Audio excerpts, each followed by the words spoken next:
And today there is the second session, and we will learn more about your transformation, and what happened to your personal hero, to you, when you transformed and reached a certain point.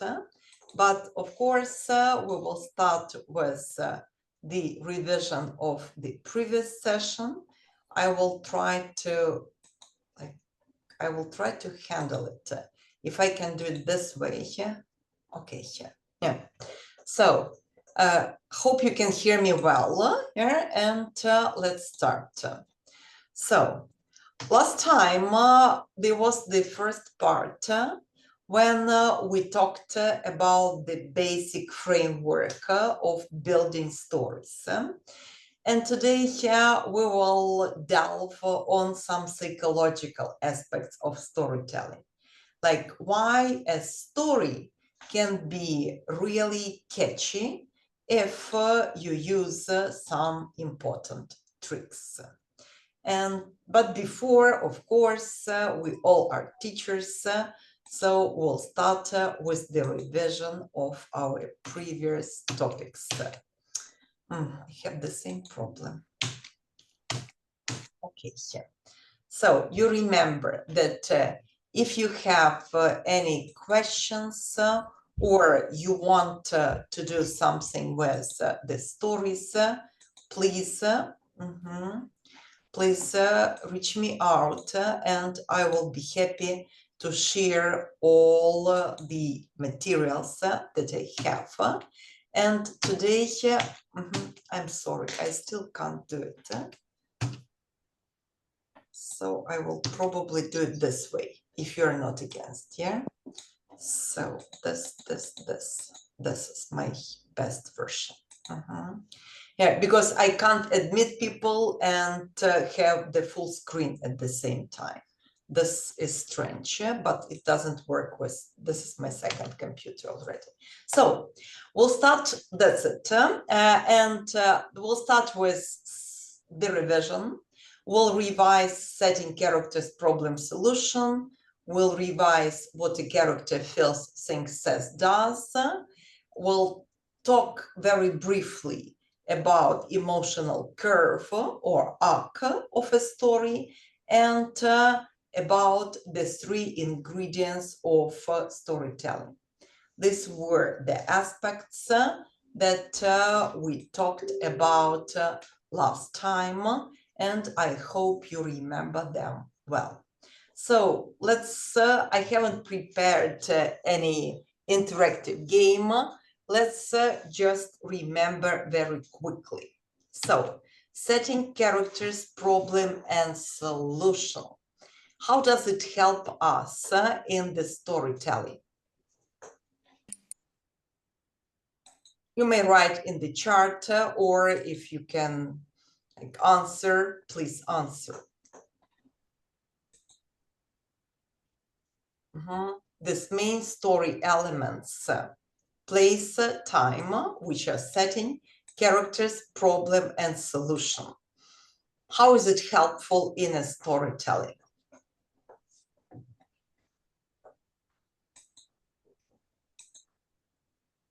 Absolutely. Thank you, Oля. Yeah, they are the core elements. Great. And also, if we, for example, have the students who need to write a story, you don't ask them just to write a story, but you ask them about setting characters, problem, and solution. That helps a lot. And we usually, as I told you, we usually have special cards, and every story is retold with the cards. Okay, once we have mastered this, we go to emotions. And here is my next question, probably to Ola. Yeah, so why are emotions so important in a story? But to everyone, of course.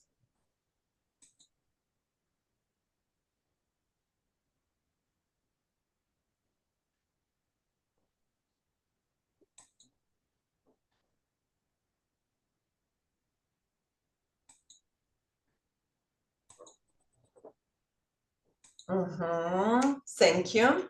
Yeah, we are humans. That's absolutely. Thank you, Ulla.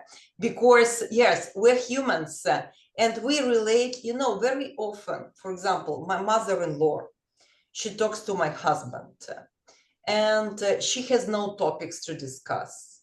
Like the day went on well, everything was okay. I went to the church, I went shopping. And she gets easily bored because she doesn't get any emotion. And from any communication, we need to get an emotion. Then she starts like probing my husband to do something. Absolutely. We need emotions to make feel how we feel. Yeah. And thank you, we relate to the events with the emotions. And without emotions, no one will read it. And we need it for communication. Yeah. So, and that is how we empathize with the characters. And that is how we feel that this is a story. And like finishing the story with my mother-in-law, she always craves for an emotion. She will tell something so that my husband will get angry, or she will do something to make him like even angrier or laugh or anything. And then she will consider communication complete. So you may follow your own examples and what you do and think when do you feel much happier? When your communication has an emotion, any kind of emotion, love or anger or just anything, or if it doesn't, and you will see that you remember only something that has emotion in it. Yeah, so these are the slides about emotions. You will read them when you have time. And this is another map this is another table that I have already introduced to you. It looked like this, but this one is a simpler one. It goes before that. When we teach emotions, we usually divide them into groups. And what else is here? What else can you see here in this chart, in this map? I will send it into the chart. Yeah. So what is there in this map that helps our learners to become more emotional literate? I'll give you just 1 second to look at it.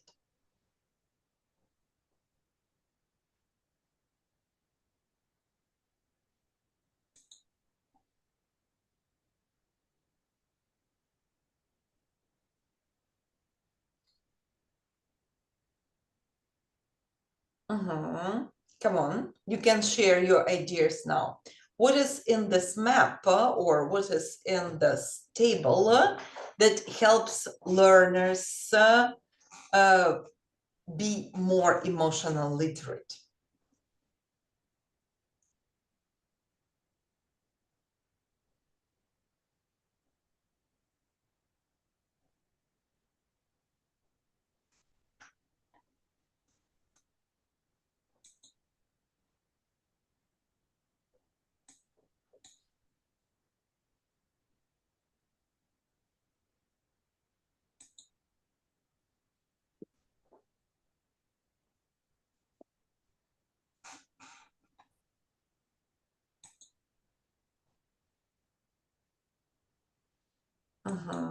You can type your answers in the chat.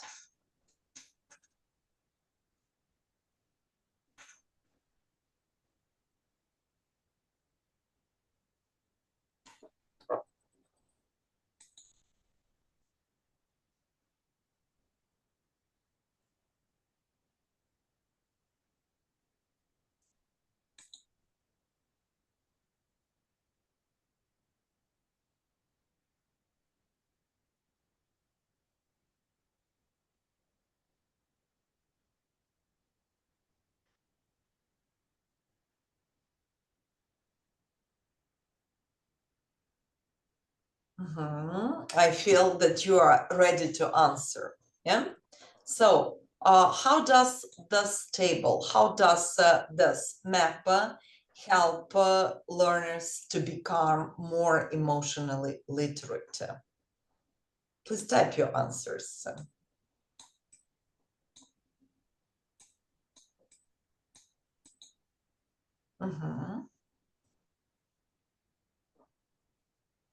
If you're too tired to type, I will tell you. Yeah.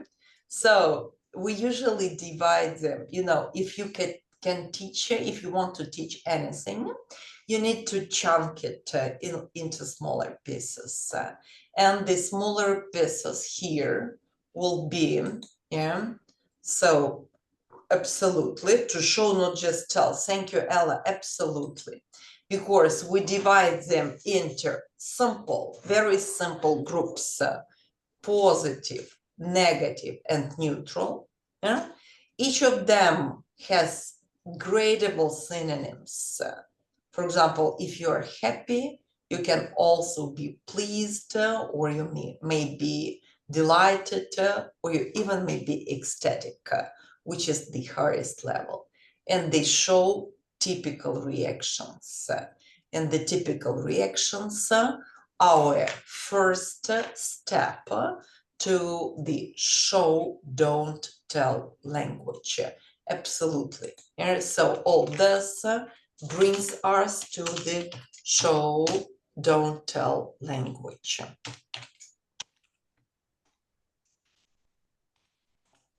So here are the emotions, and this is the other map that I have already demonstrated, or it shows feelings, then thoughts, words, and actions. And this part is absolutely the step to the show, don't tell language. If we want our students to get acquainted with the emotions and with how they are shown in the story, we usually start with this. It's easier and it only shows the reactions.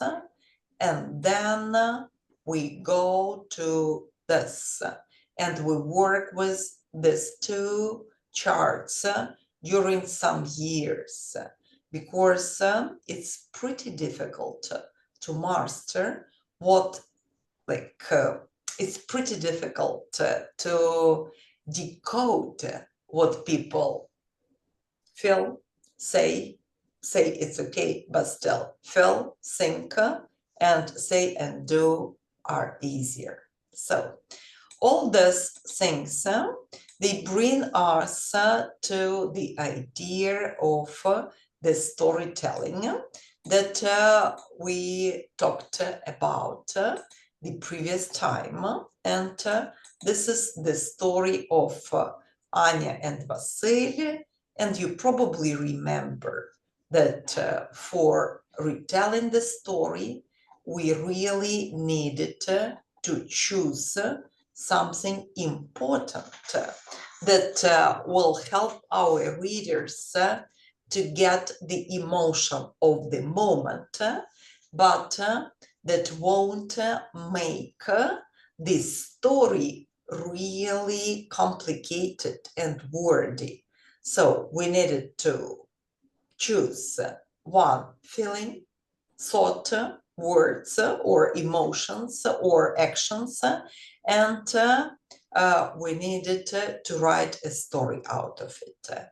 I didn't give it as a task to you because, like, I don't know why. I thought that it could be boring or easy or just anything. And if you want to do this task now, we can do. But if you try to do it with your students, please let me know. Or if you even thought about it. So tell me your ideas about this slide and what have you like? Have you thought of it? Have you tried it, or like anything else that you could have done with it? Please share.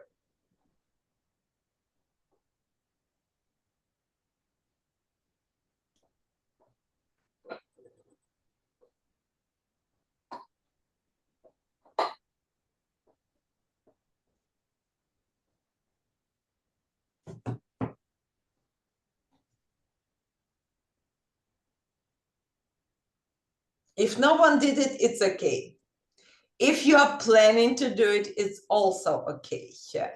If you want to do it in the breakout rooms, it also will be okay. Ella, thank you. It makes me, so it brings me hope. Please try it, or you may try any other map. Что такое котик?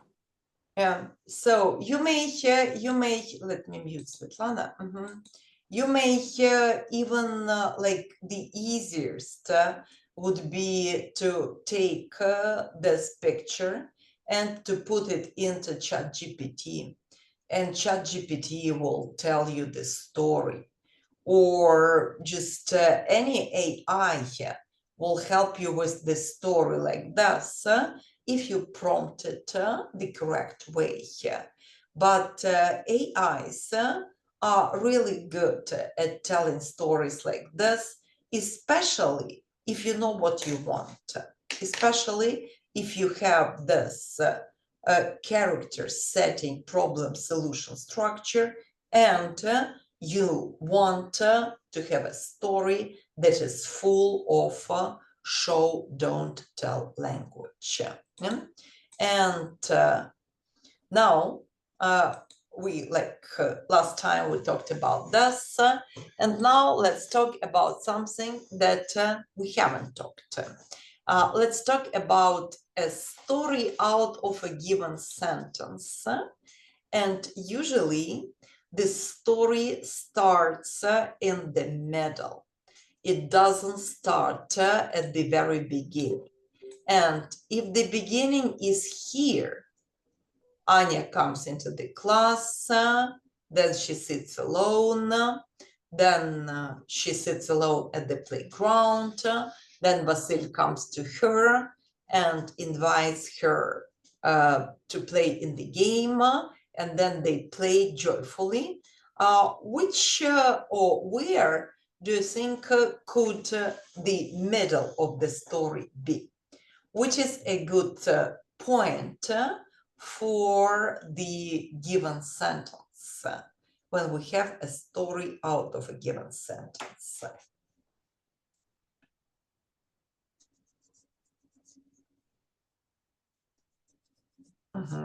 Write your answers in the chat, or you can just answer.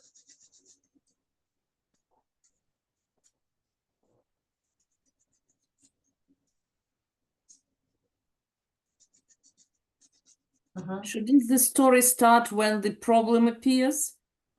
Very often it starts when the problem appears or just before. It will be just the moment before the problem appears. It either sets the scene or it gives you the emotion. It gives you the understanding of what is going on. For example, the sky was dark and nothing could be seen. Yeah? You have the scene and you have a good prompt. And out of this prompt, you start telling the story. So let's imagine that there is a given sentence like this. And the given sentence could be, Anya sat alone on a bench in the schoolyard, trying not to look at her classmates who were joyfully playing basketball on the sports ground. And we see that we probably start here. Yeah. Ola, yeah, absolutely. we have the same ideas, yeah? If we start here, we usually have to perceive this sentence or the start of a story, if it is in the middle, as something that brings us to the idea of a flashback, because we will need the background, what happened before. And if we do it with the students, we usually do it with past perfect tenses. What happened before. So, and then it may be a problem, or it may be just before the problem starts.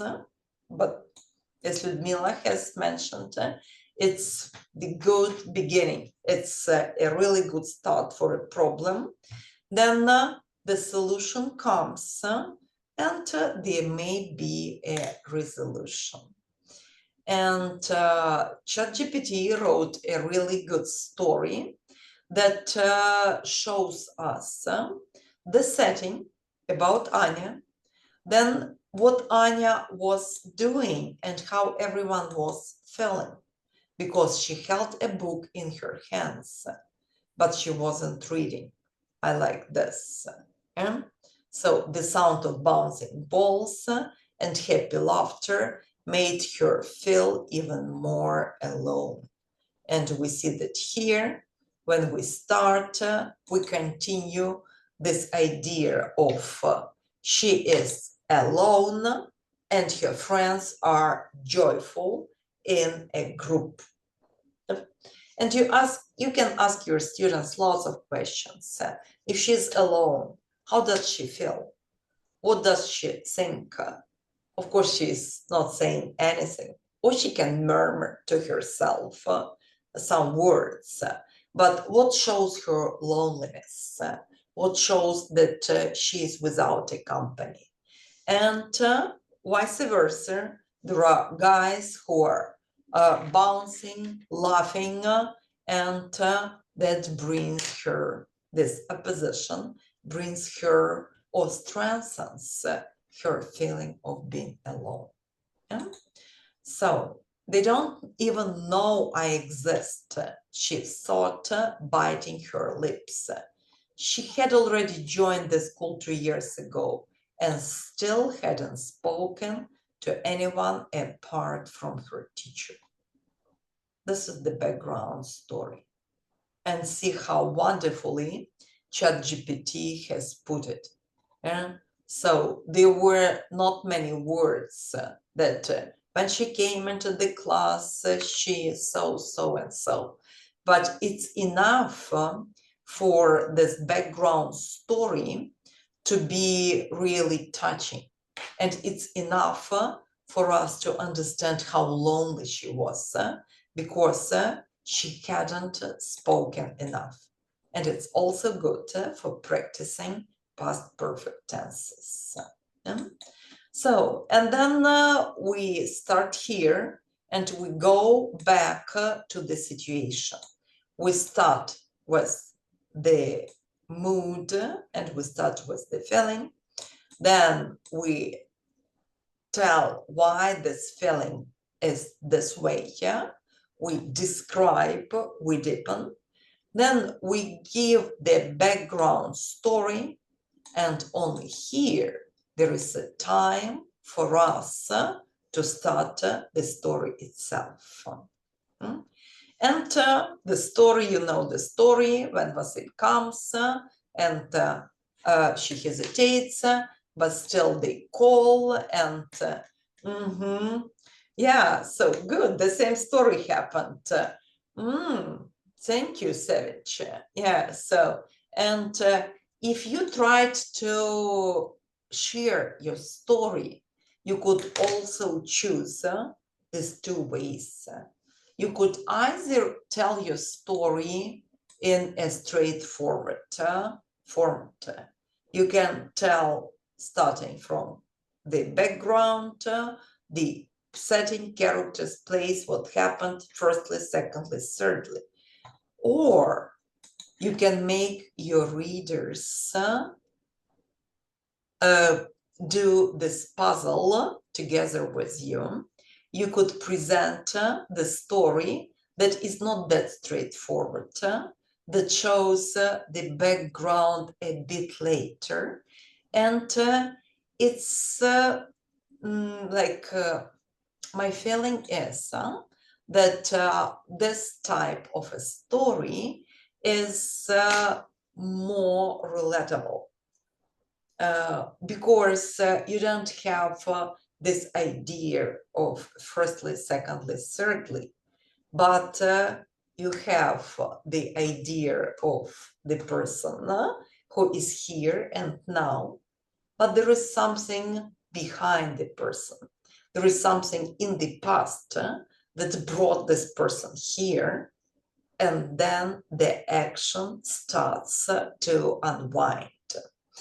And if you analyze any short stories, or if you analyze Disney movies, I have already told about this, you will see that they all are very close to what we call a story out of a given sentence. It starts in the middle. It is already based on something that had happened before, or that happened before. And how it unveils, how it goes on, much depends on the background story. So tell me, please, now I need your answers in the chat. Have you ever tried to write the stories out of a given sentence with your students? And how did you do it? How did you make it a success? Because my recipe is, let's review it very quickly.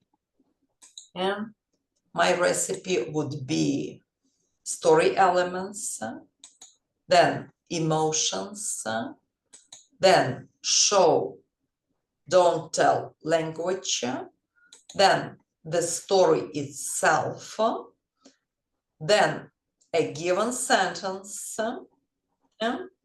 and then what happened. And you may see here that here is the chart that we give to our students. They are B1, like they are level B1 students. And this is again the task from the Cambridge exams. And usually there is the introduction, what happened. Then we think of what happened before, and then what will happen after, or what happened after. So just 1 second, because I have a lot to share. And 1 second, like just go back to what you have done, and please tell me if you have ever written a story out of a given sentence. Because when we started doing it with my students, it appeared to be very, very complicated for them. They either got very wordy and you can't read all this pool of words, or they were constipated for the ideas. Yeah, Svetlana, yeah, you've never had this experience. Is there anyone who had? Then, okay, my next question would be, would you try it now? Like because there is a lot of grammar here, and the language can be beautiful. You try to interpret what has happened. Yeah, okay, thank you, Ella and Oля, thank you. I hope you will try, yeah? And please follow this pattern. If you have a sentence, and there is a sentence like this, ask your students to interpret it, and it will give you a lot of ideas. Because while they are interpreting this sentence, they may tell you what is the mood of the sentence. Like Anya sat alone, trying not to look at her new classmates. Was she happy or not? What were the feelings that she experienced? What was the body language that she had, trying not to look at her classmates? Yeah? So, and you may go back to the chart with the body language. She was sitting alone. How did she feel? She probably was sad, or she was disappointed, or she probably wasn't hopeless. Yeah, but anything of this. You may think of the shades of emotions. How did she feel, really? And you may also think of the setting, how the setting adds up to the whole idea of the story. And the setting here is that they were joyfully playing, yeah? And that is the bench in the schoolyard. You may also add that the sun was shining brightly, but in her inside Anya, there was complete darkness, which is something very simple. I don't know like the word that your students may use here, but you may try to contrast what was outside and what was inside Anya. And with this, your students will see the beauty in this one phrase. They will interpret it. They will think of the background story, and they will finally write their after story, the story that happened after that. So please, if you have any questions here, let me know, because this is part one and we're going to part two. I'll give you just 1 minute to think of the questions, and while you're thinking, let's quickly review it again. Yeah? Setting, characters, problem, solution, emotions, emotions plus body language that brings us show, don't tell language. Then the story itself, and you pack it with emotions, language, actions, all this. You pick up only the most important for your story flow, the most important moments, and you build the emotional curve of the story, and that is how you will be able to write a story out of a given sentence. Again, if you want to try it, just let me know. I'll be happy to share anything. And you will have the PowerPoint. Questions here? You know, because another half of an hour, we will have a more psychological part. Yeah? So, and it's about, you remember that the previous time we talked about Wing Gun and his idea that there are 3 key ingredients in storytelling. They are action, emotion, and moral. Is there a moral here in this story?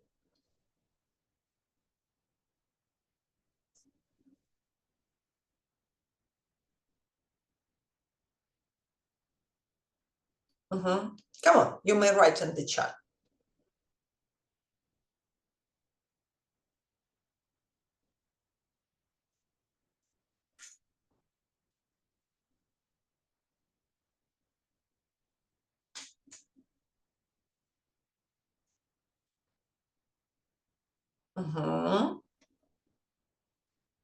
Yeah, I do hope you saw the moral here, because it really exists.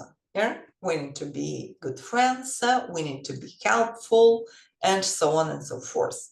There is a good moral, but the story is very simple. Yeah? And we talked the previous time. I see your answers in the chat. Absolutely, thank you. Having friends means a lot, or empathy helps people.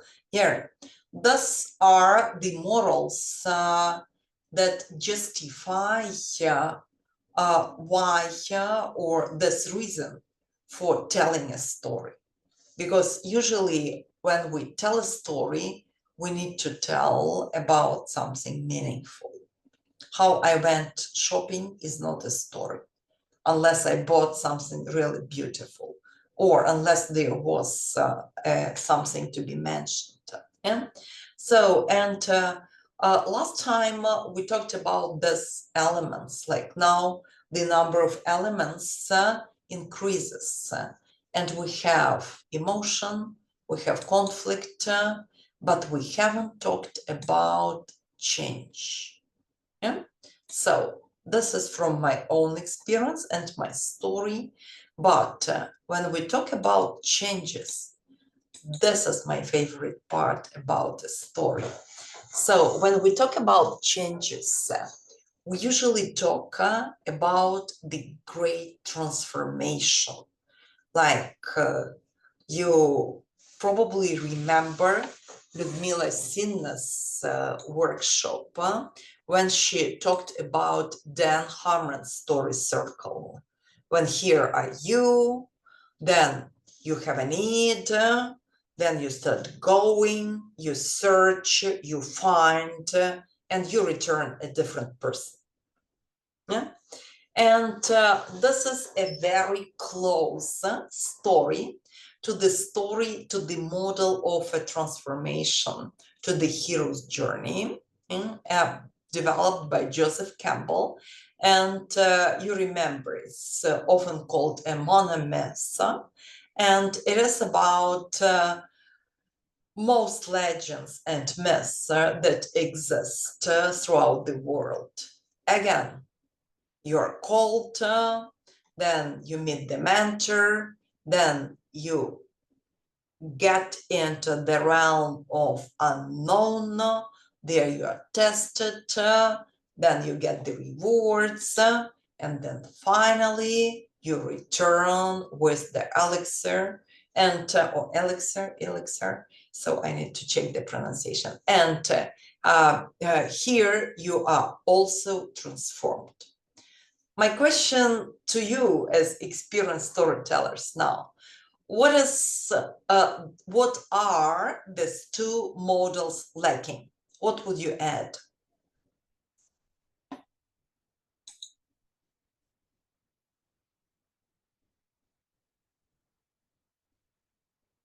You know, that we need to relate to the reader. If I tell you the story like this, I was a teacher, but once I went to a different university and saw different models of teaching. So I tried them, but I didn't succeed. Then I tried again. And then finally, I decided to teach the new way. This is the transformation story. I can add here mentors or allies or just anything.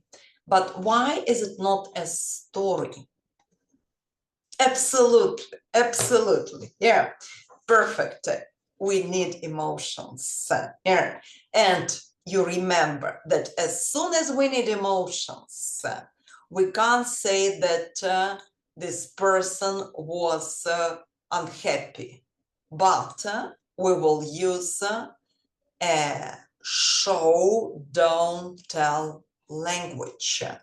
And with our show, don't tell language, we will show, and we will show how everything was going on. And we will get closer, we will relate to our reader. So, ta-da! This is my the discovery of this year. If you haven't seen it, please Google. It is so good, and it helps me with so many situations, and it helps me with, I'm sending it to our chat. It helps me to talk to my colleagues who are going through the process of transformation. And this is a very universal pattern. Instead of focusing on what happened, it focuses on how it was going on and how a certain person feels. And at the very beginning, when we are only starting, we usually have the imposter syndrome. We usually ask ourselves, can I cope? And that means that we're anxious. Your students and you may add lots of show, don't tell language here. You may add your hands are trembling, or you have butterflies in your stomach, or just anything. Yeah? And that is the very beginning. Then then you start changing. I will give an example of my colleague Ludmila, who decided to become an Instagram star. And she started her Instagram account, and she started posting about one of our offices. It's called Interclass System. And in summer, she was full of hopes. She was here at this spot. There is something I'm going to do to change, because she saw that so many people are posting and so many people are having their videos watched, and she decided to start the Instagram page and so on. And so then at a certain moment, she felt lots of anxiety, because, and usually it happens this way, it's bigger than I thought. And when you look at other people and when you follow other bloggers, it seems like it's like this, but it's not. And suddenly you start feeling that you are afraid of the scope of tasks that are in front of you. You probably won't cope. And at this moment, you can go this way, and you can feel very guilty. When I talked to Luda about this, actually, I was trying to develop the scheme of how to teach B2 students to write stories. And when I discovered this transition process by John Fisher, I was showing it to my colleagues. And Ludmila said, I'm here now. I am at the situation when it's bigger than I thought. And probably it's not what I want to do. And finally, at this point, I told her, no, but now we know where you will go. You will either go this way here, and you say, I'm off, I won't do it anyway here. And that will be one path, that will be one curve. You will be disappointed, you probably will be frustrated, but you will certainly know that that's not for you. Or you will go to the hostility, like this path, you will take the hostility path, and you will try to do it, even if it kills you, but you will keep trying. And that's not a good path as well. But the healthiest, the best path is to accept that you are not an ideal blogger, that you will have difficulties no matter what, and that out of this depression, you will gradually accept your strengths and weaknesses, and you will keep going, maybe not the way you imagined, but the way that will make your path more straightforward or healthier, like psychologically healthier, and you won't keep thinking that you were wrong or you were not that perfect or something else. You will accept your weaknesses and you will accept your strengths. And with this process of transition, with this process of transformation, you will at least be more honest with yourself, because you will understand that all your feelings, like if you look at the circle, you always imagine a hero, a person who struggles and wins, struggles and transforms. But in reality, we all are just humans, and the transformations are also the emotional curves, and there are this emotional swings, even when you come from anxiety to happiness to fear to guilt to depression to hostility, and you keep going or you stop. So 2 minutes or 1 minute for you to think and ask me questions here, because like it could be the whole workshop, and I imagine one day it will be here. So questions here. Have you, first of all, my question to you, have you ever seen this transformation curve? Yeah, imagine. And that was my surprise as well. I thought, wow, if I learned about change and career transformations and anything, not in this way, which we're usually taught, but in this way, that you will certainly have fear, you will be threatened, you will feel guilty, you will be depressed, you will probably be in denial, you will deny what is going on. That would have done many of my endeavors much, much easier than they were. So, come on, because I need one more thing to talk to you about. Questions here or your ideas here?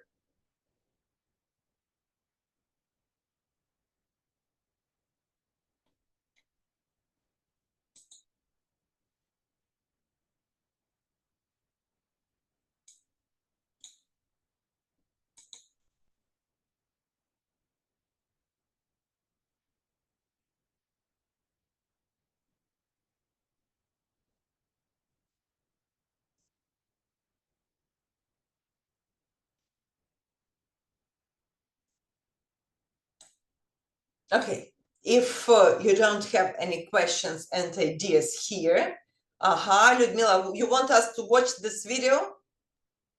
You can just try. It's called The Power of the Change Curve with John Fisher. And this is kind of his webinar on this. Perfect. I think everyone can try here, because I don't want to make this webinar as long as exactly. possible. Yes, and it's pretty long. It's almost an hour, 48 minutes. But it's worth watching. Yeah, please do. Please do. And because, from this, I assume that Ludmila knew about the process of transformation. Just a week ago, really. Good, good. because for me it was entirely new. Yeah, and I found it when I was looking for emotional curves, and it suddenly explained so much. It really when I see that people are starting something, and when I see how frustrated they can be at a certain moment, I usually feel so sorry. But it's easier not to be sorry, but to be helpful if you see, or if you know that this is natural, that this is just the biology of what is going on. And at least with me, it works. Okay, so not much time left. And my other thing here, I hope you have mastered already the previous things. And now my favorite. I'm fascinated about this. And I talked about this in Lviv, but there was not much time for this. But this is my favorite thing to think about. Yeah, and the characters or any character, if we think about the film, because the story of Anya and Vasil, it's not about a movie. So this is not a good story for a film. And this is not a good story for a big story. And if you want to do something bigger, if you want to tell something that is really about a transformation, you will probably need to think about the wants, the needs, and the fears. And this is how the story or the films that you really liked are built. They are about a want, and a want is something that the hero wants or the character wants at the beginning. Usually, this want is very external, known. It is something, a task, a mission, a need, or it may be very material. If we look at this slide, we will see that the wants are very often inspired by our fears, insecurities, and traumas. For example, I'm a blogger and I want a new car to show everyone how successful I am. And this is the start of a story, because this is my want. But you remember that every story is the transformation. And we need to go through the tests to approach the challenge and to return back changed. And for this, we need to understand that our want is a lie. And what we really need is very different. So, for example, if we take this chart, we will see that our wants usually are something material or social, and they bring us to understanding our spiritual self. We start with a want, and through the obstacles, through the difficulties, we come to the idea of a need, and it helps us to start our realization. It also may look this way here. The goal is a want, but All the struggles show that this want is a lie. It's not what you really need. The struggles open a truth about you, and it becomes a need. And now is the illustration. And this is the illustration again about Anya and Vasilia. And now we look at the same story with from the prism of want, need, and fears, traumas, and insecurities that inspired the want, but then you discovered the need. So, and here it is. So, Anya sat alone, you know it. Vasil dribbled the ball hard, laughing alone with his teammates, but his eyes kept drifting toward the bench. He didn't know her name yet. She was new. Vasil wasn't the type to talk to strangers. In fact, he avoided being the one who noticed things. He always wanted to fit in, to be one of the boys. His biggest fear was being as different, or worse, soft. And we see here Vasil's want. It is inspired by the society. You need to be tough, you need to be communicative, you need to be cool, and you need to be inside the crowd. But now Vasil goes through the struggles, and here this is the goal or his want, his main want, and now he will go through the struggles to discover his real need. But something about the way Anya sat, too still, too silent, made it impossible to look away. He wanted to forget her and just enjoy the game, but he couldn't. Why is this bothering me, he thought. I barely know her. Show, don't tell language. A memory surfaced. His first day at school 2 years ago, sitting alone in the same corner, pretending to read a book. Back then, no one had come to talk to him. He had learned to be cool and loud just to survive. And we see here that this want is inspired by his traumas, fears, and insecurities, which often happens. So suddenly he realized he didn't want to be liked. He needed to feel kind, to feel like himself.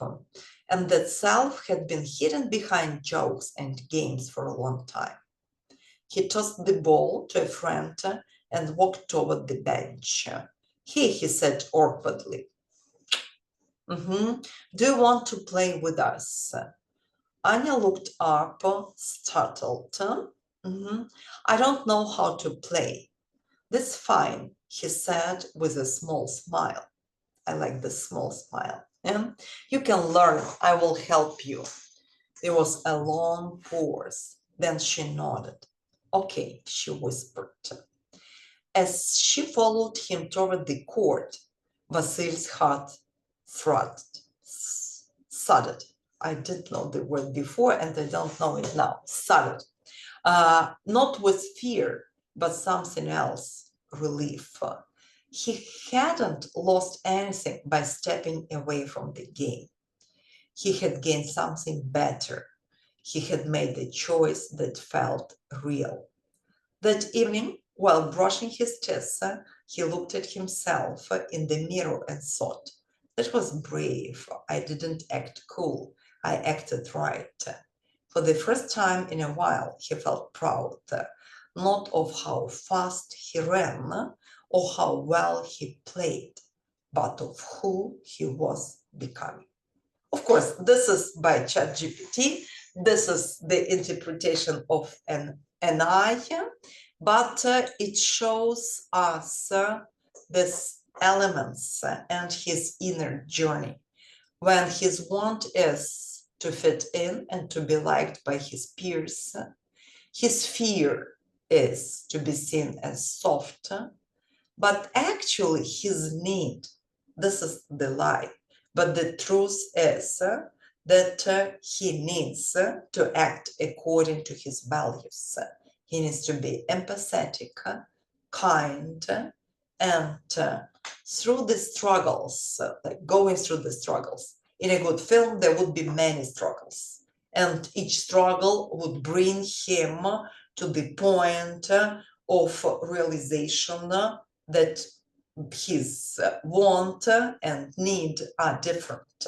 Yeah, so the struggle will bring him to the point, and at some point it will be irreversible. He won't get back. Yeah? So he will stay where he is with his new self, and yeah, and the growth that he chooses this connection over fear. And yeah, this is how it works. We could also talk here about different personality types, but I would rather stop here, and that would be like, and give you a task as a homework to rewrite your story if you have already written your own story, and to add this final touch to it. And this touch has to be from your wants to your needs, because the real transformation is not in the actions.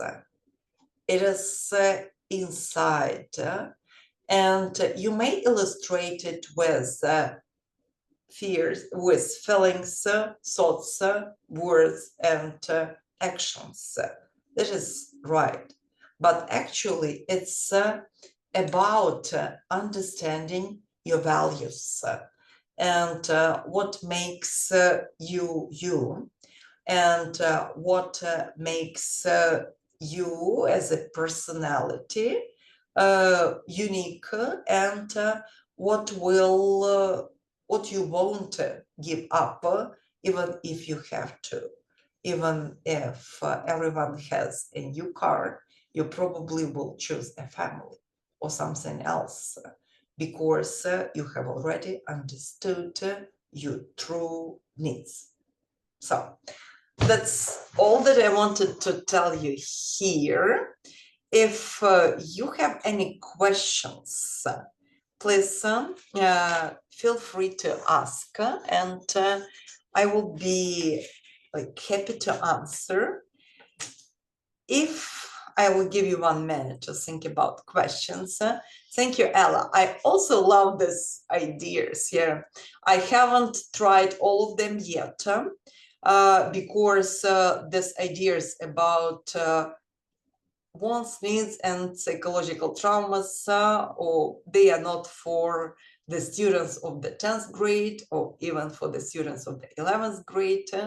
They are more for myself and for following the plots of the films.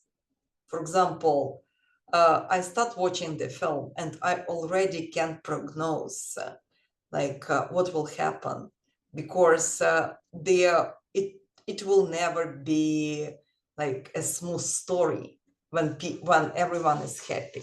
There will be a problem, a solution, before there will be a want. With problems and solutions, the characters will discover their needs. And all the stories which relate to us, they are about discovering who you are. They are about discovering the truth about yourself. And that's why we relate to the stories, because those stories, they mirror the life. They show us that there is something more important than material wealth. or social values, social like success. It's about this. So once again, next time, tomorrow I will write the steps of how you will need to write your transformation story. So, and that will have to include now your want, your like, and probably, hopefully, you have already discovered your truth and you know your need. If you haven't, it's okay. Just keep living as you are. But I'm sure that you may tell a story about somebody else who already has. So I will stop the recording here.